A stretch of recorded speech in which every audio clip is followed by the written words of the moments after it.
This is your brain on risk. This is Mind Over Money, the podcast where Kevin Cook exposes the psychology of investing. Welcome back to Mind Over Money. I'm Kevin Cook, your field guide and storyteller for the fascinating arena of behavioral economics. I quote, "I began to have deviant thoughts about economic theory while I was a graduate student in the economics department at the University of Rochester, located in upstate New York." That is Richard Thaler. This past weekend brought some excitement to our favorite arena when the Nobel Prize in Economics was awarded to Richard Thaler. I talked about Thaler in episode number 3 of the podcast, Big Economic Shifts Challenge Your Decision-Making. In that episode, I shared a story from Thaler's 2015 book, Misbehaving, The Making of Behavioral Economics. The story involved his friend, mentor, and collaborator, the psychologist Daniel Kahneman, who also won a Nobel Prize in Economics in 2002 for his work on the psychology of judgment and decision-making. The story will explain why I call him lazy in my title. First, some background on Thaler and Kahneman's relationship. In Misbehaving, Thaler describes first coming across the psychology work of Daniel Kahneman and Amos Tversky's work in a university library. I believe it was in Rochester. Thaler, trained as an economist, had been compiling a list, the list, as he calls it, of all the irrational decisions people make, especially those involving money, risk, and uncertainty. But he was struggling with what direction to take his research ideas. I mean, they weren't very welcome in the field of economics. As Thaler says, dumb stuff people do is not a satisfactory title for an academic paper in economics. But when he read the duo being Kahneman and Tversky, when he read their landmark paper, Judgment Under Uncertainty, Heuristics and Biases, he said at the time, he wasn't sure what a heuristic was. If you listened to episode 1 of Mind Over Money, Your Brain Wasn't Made to Trade, you know that a heuristic is a mental rule of thumb or decision-making shortcut. Thaler describes reading Kahneman and Tversky's work. "My heart was pounding. The paper took me 30 minutes to read, but my life had changed forever." Understanding how people use heuristics on a daily basis for decisions, big and small, Thaler said that his hands were shaking while he was reading this. Once he saw that heuristics were the cause of predictable errors, he realized he had found meaning for his dumb stuff people do list. Thus, the title of Thaler's next paper might become Heuristics and Biases.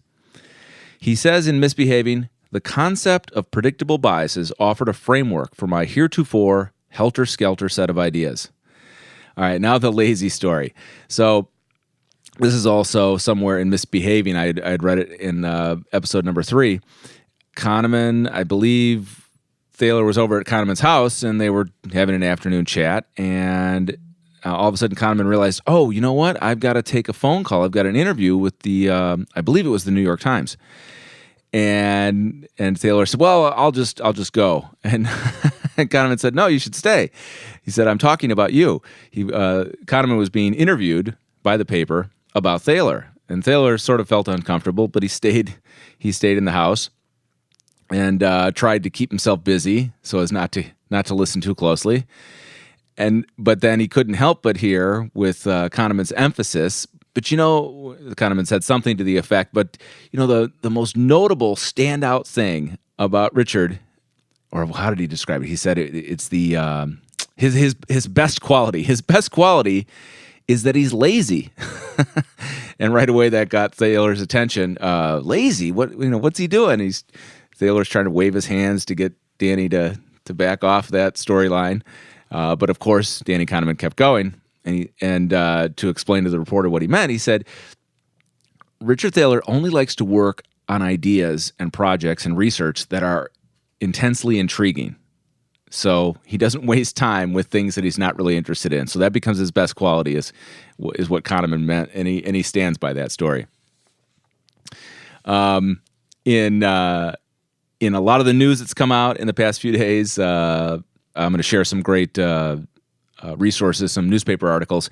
But there's AP posted a video clip on Twitter of an award ceremony at the University of Chicago. And I don't know if it was the official Nobel Prize award ceremony, but it was some event.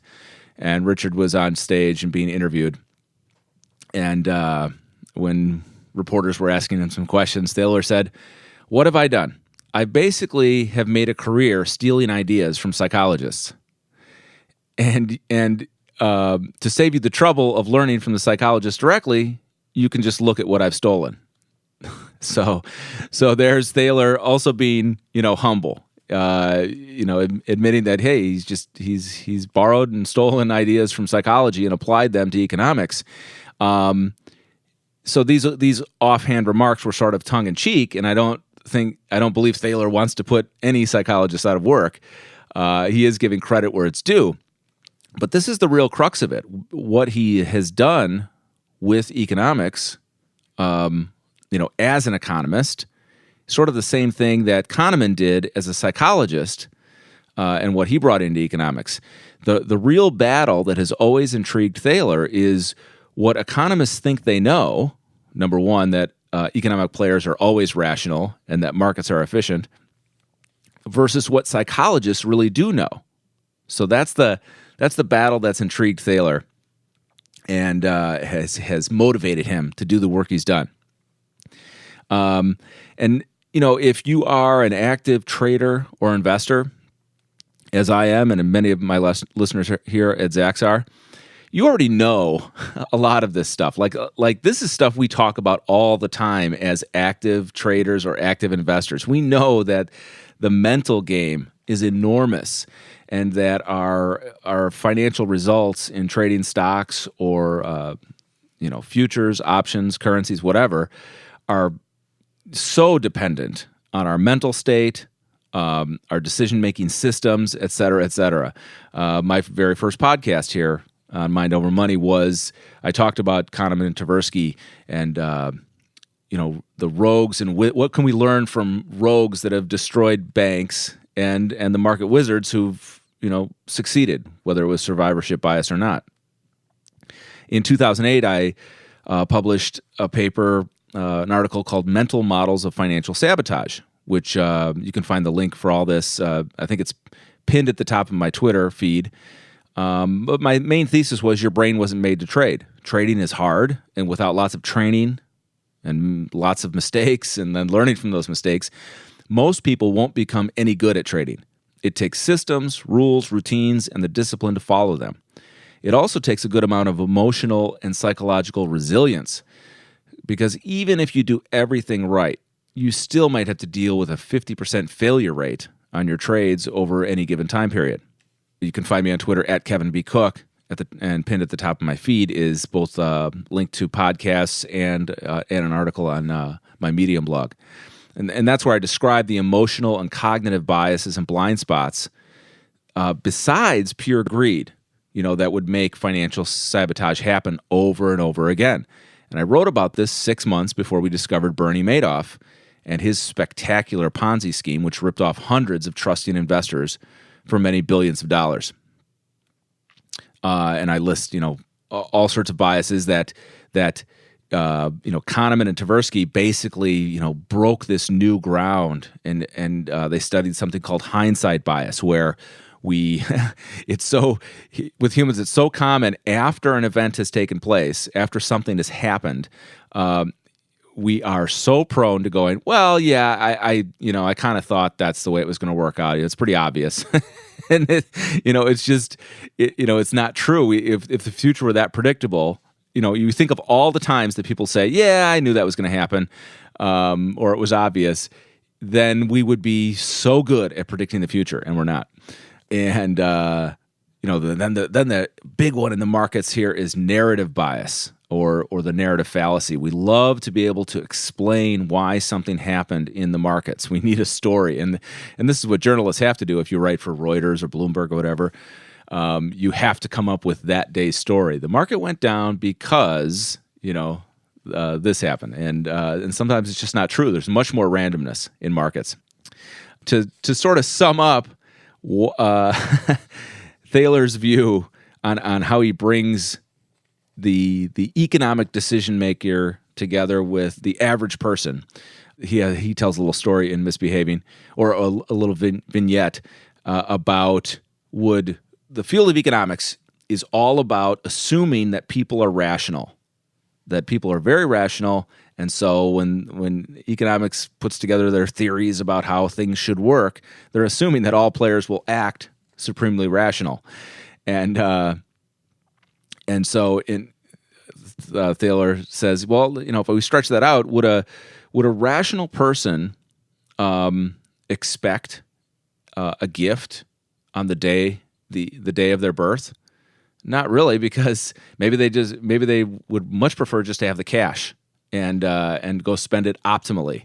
So or an anniversary. And so Thaler says, unless you're married to an economist, you probably shouldn't give cash for a gift on a birthday or an anniversary. And he says, in fact, even if your spouse is an economist, I wouldn't give cash. So that kind of sums up his view. I've got a lot more to share about the work of Richard Thaler, some really good stuff about his book Nudge, how he's affected public policy in some ways, and how he's really, changing the field of economics by bringing more psychology into it and the truth that we are not always rational players. All right, I'll be back faster than you can spell availability heuristic.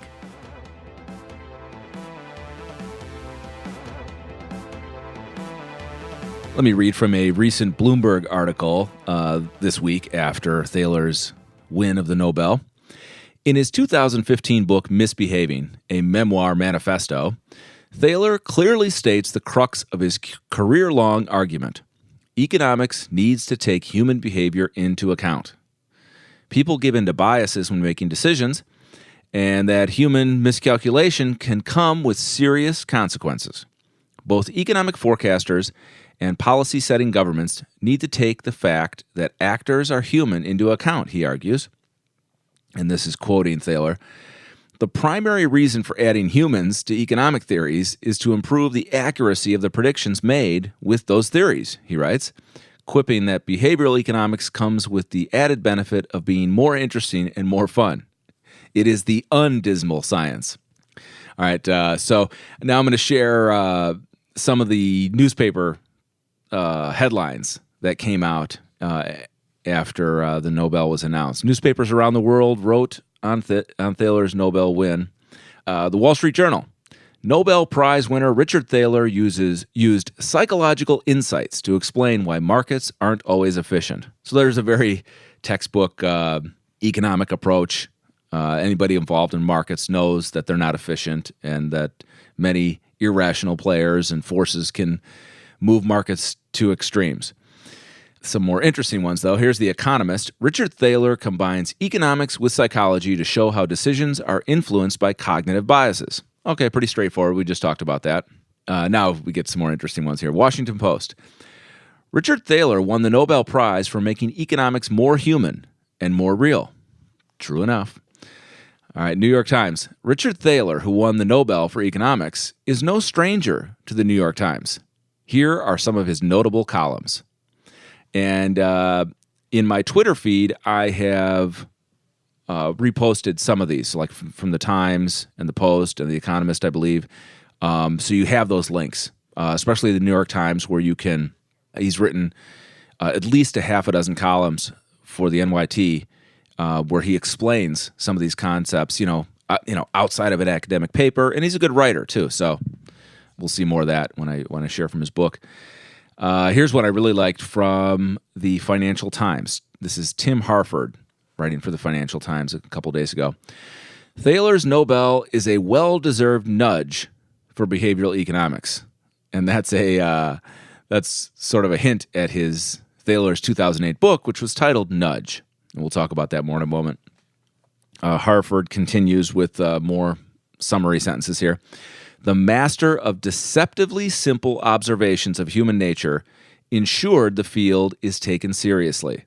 And what Harford means there with that summary sentence is that we're going to talk about Richard Thaler's list in a moment. And one of the things that stands out is that so he's making these simple observations about human nature, but then he does the research. So he grounds it in principles that can be applied to economics, just by proving that this is how people will act in certain situations. And the last line from Tim Harford is, Richard Thaler's insight is that such trivia as dumb stuff people do might lead to important analytical and policy insights. Okay. So, we talked about the list and dumb stuff people do. I forgot we, basically covered that in the beginning, but we're going to be coming back to that. So then Bloomberg, this is the last newspaper headline I wanted to quote. Read these 5 papers to understand Thaler's Nobel-winning work.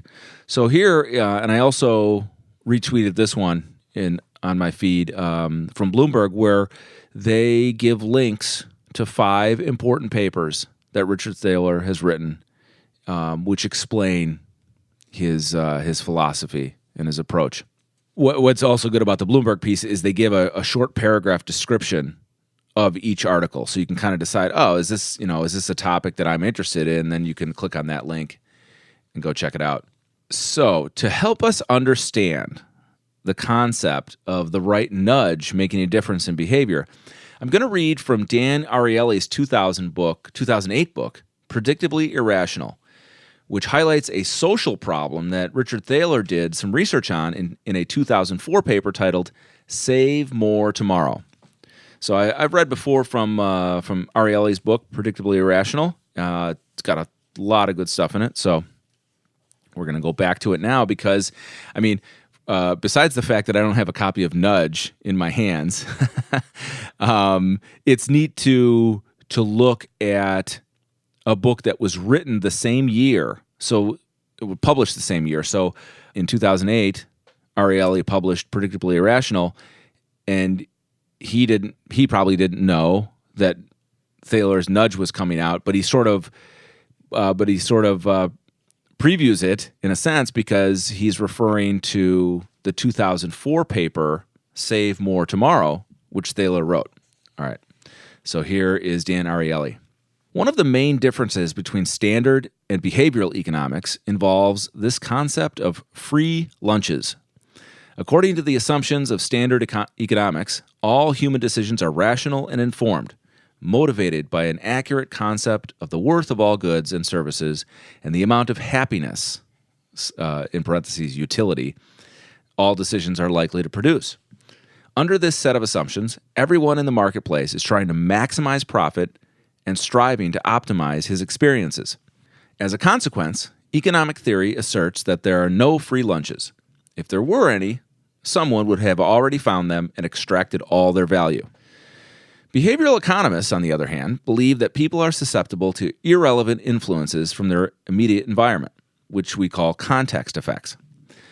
He lists a few things here, so I'll try and read this sentence without making it too clunky. So behavioral economists believe that people are susceptible to irrelevant influences from their immediate environment, irrelevant emotions, short-sightedness, and other forms of irrationality.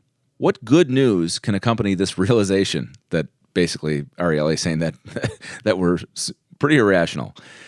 And that's the bulk of Ariely's work, obviously, with this book, Predictably Irrational. He continues, the good news is that these mistakes also provide opportunities for improvement. If we all make systematic mistakes in our decisions, then why not develop new strategies, tools, and methods to help us make better decisions and improve our overall well-being? That's exactly the meaning of free lunches from the perspective of behavioral economics. The idea that there are tools, methods, and policies that can help all of us make better decisions and, as a consequence, achieve what we desire. For example, the question why Americans are not saving enough for retirement is meaningless from the perspective of standard economics.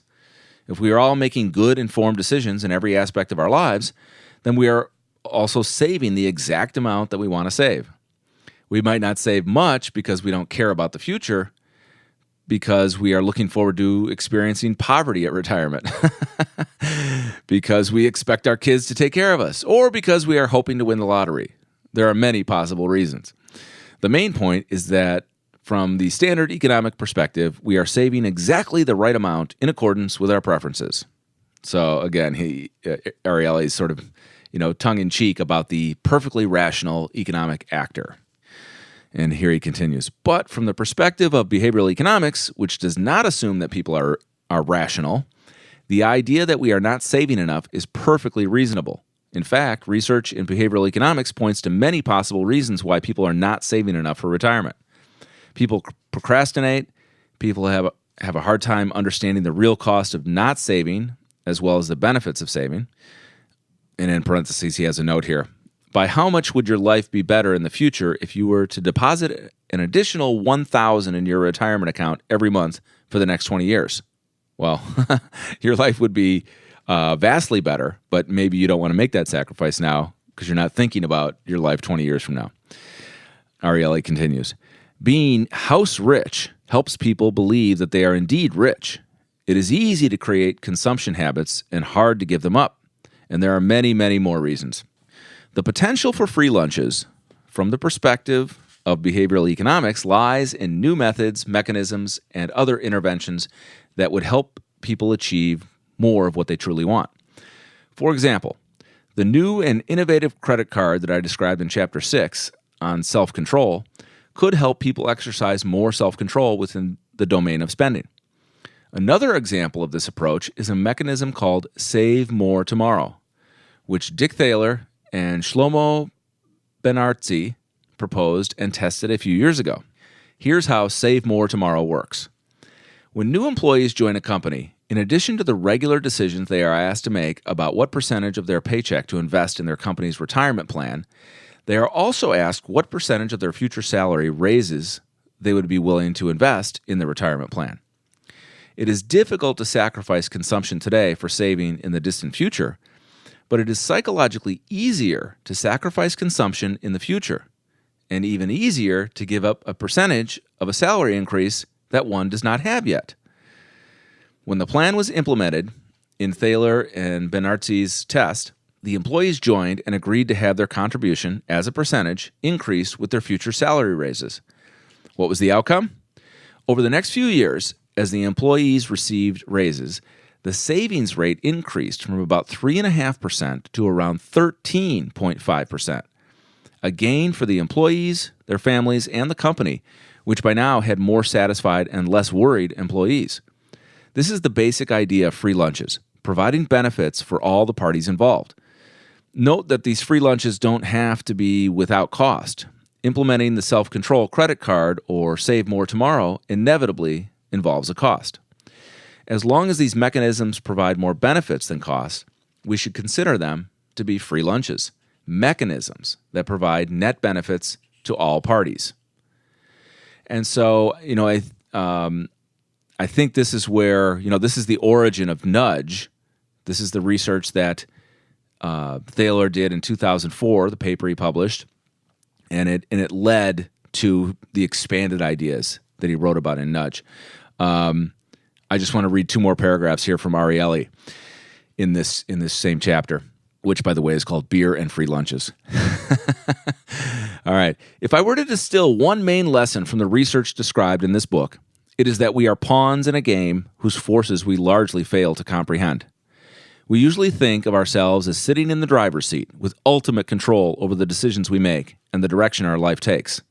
But alas, this perception has more to do with our desires, with how we want to view ourselves, than with reality. Each of the chapters in this book describes a force, emotions, relativity, social norms, etc., that influences our behavior. And while these influences exert a lot of power over our behavior, our natural tendency is to vastly underestimate or completely ignore this power. These influences have an effect on us not because we lack knowledge, lack practice, or are weak-minded. On the contrary, they repeatedly affect experts as well as novices in systematic and predictable ways. The resulting mistakes are simply how we go about our lives and how we do business. They are part of us. And that was from Dan Ariely's Predictably Irrational. So, there's a lot of takeaways from this stuff, and it's just cool. This podcast is just devoted to the work of Thaler, and I've tried to tie a few things together, things that you're not going to find elsewhere, and I hope that was a neat sort of window back in time to see where Nudge came from and the concepts, and how a fellow academic in the same field, Ariely, who is, I believe he's professor of behavioral economics at Duke University, or MIT. I think he's been at both. He may be at Duke now. Bloomberg sums it up this way about the 2004 paper. This paper is important because it brings a real-world experiment to bear on one of Thaler's big ideas, libertarian paternalism. The idea is that society should design institutions that help people to make better decisions, but without impinging their freedom to choose.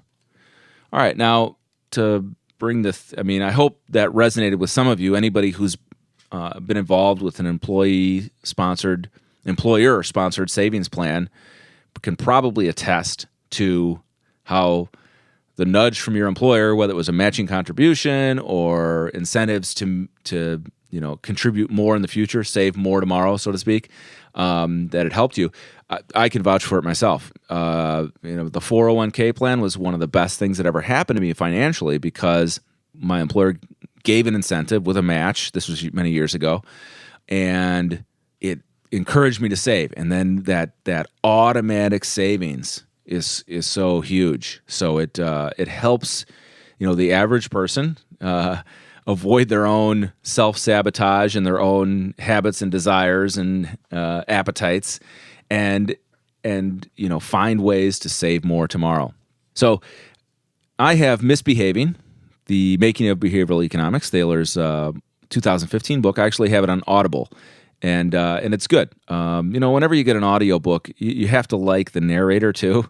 So that's key. And this one has a great narrator who really gets the nuances of Thaler's writing, and Thaler's an excellent writer. So, and the book, Misbehaving, it's filled with science and with stories. And so it's very friendly reading or listening. And I go back over many parts again because he has so much to share. One thing he shares is, now this is written in 2015 before Thaler won his Nobel and before he knew that he might. He thought of somebody else that maybe should have received it, and that would be Herbert Simon, a polymath academic who spent most of his career at Carnegie Mellon University. This guy was, sociologist, economist, a couple generations ago, and his work preceded some of the great stuff that Kahneman and Tversky did. One of his concepts was called bounded rationality. And the idea was that people lacked cognitive ability to solve complex problems. Well, that sounds pretty straightforward, but he was sort of in the emerging stages of this idea that people were not always rational economic actors. Now, Herbert Simon didn't get a Nobel for that, or he did get a Nobel for some probably economics, but he had no impact on economics. So it took people like Kahneman and Tversky and Thaler to really make inroads in the field of economics with the important behavioral and psychological components. So strongly recommend Thaler's book Misbehaving, and Nudge too, probably. I think you'll enjoy Misbehaving more because of all the stories and the way it ties threads together, whereas Nudge is probably a lot of straightforward, here's the science that proves that we can create policies and institutions that help people, not force people to do anything, but at least give them incentives and nudges to act more in their own self-interest. Because if anything his work proves is that we might act in our self-interest today, but that might not be in our self-interest for tomorrow. All right, thanks for joining me in Mind Over Money. Hope you enjoyed this sort of tribute and roundabout on Richard Thaler, the latest winner of the Nobel Prize. By the way, he quipped that, so he gets $1 million for that, and he says, he's asked how is he going to spend it. He said, in the most irrational ways possible. All right, we'll talk to you soon.